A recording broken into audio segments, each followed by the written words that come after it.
Monsieur le maire, bonsoir. Bonsoir. Alors, cette soirée est difficile, si l'on peut dire.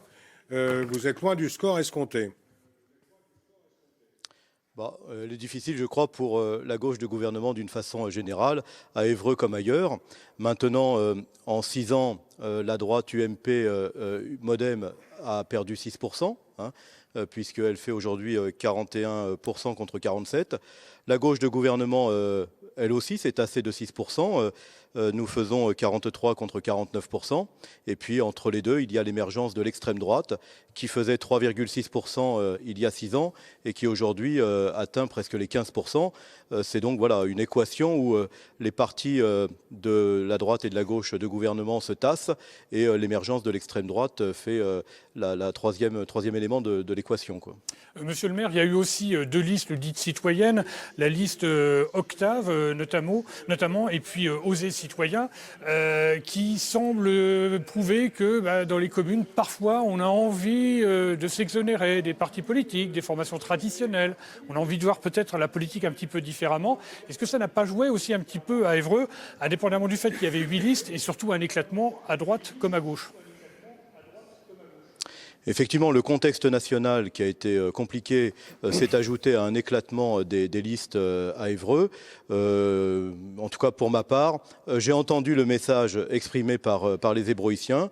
Je pense que dimanche prochain, l'enjeu, c'est de savoir quel est le maire que l'on veut pour les 6 années qui viennent et quel est le projet que l'on souhaite pour la ville d'Évreux en termes de cohésion sociale, en termes de développement économique et de lutte pour l'emploi, en termes de rénovation des quartiers et en termes d'objectifs pour faire d'Évreux une vraie capitale départementale et une ville à caractère régional, qui est une ville qui a beaucoup d'atouts et qui mérite de conjuguer tous ces atouts pour son développement.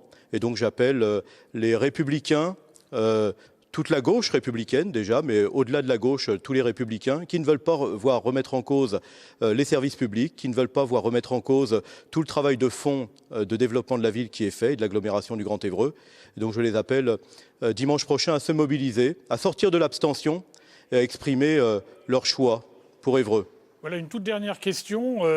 Voilà, très rapidement. Le maire sortant joue sur son bilan et propose également des choses nouvelles. Vous, on vous a un petit peu, j'ai entendu dire ça, je ne sais pas si c'est vrai, entendu dire que vos propositions pour justement la mandature à venir étaient arrivées un petit peu tardivement. Bon, je crois que quand on regarde les résultats d'Évreux par rapport au contexte général, je pense que ce n'est pas la date de publication du programme qui compte. Les grands projets structurants pour la ville d'Évreux en matière routière, ferroviaire, en matière de développement des quartiers, en matière de développement économique, tout ça, ce sont des choses qui ont constitué des fondations au cours du premier mandat. Il s'agit au cours du deuxième mandat de monter les étages de la maison, de façon à pouvoir récolter tout l'investissement des Ébroïciens, de la ville, de l'agglomération, mais aussi de tous les partenaires qui se sont investis sur ces grands projets.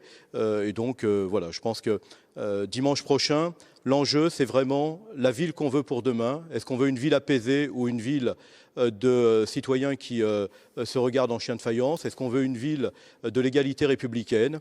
Est-ce qu'on veut une ville de la justice? Est-ce qu'on veut une ville du développement économique?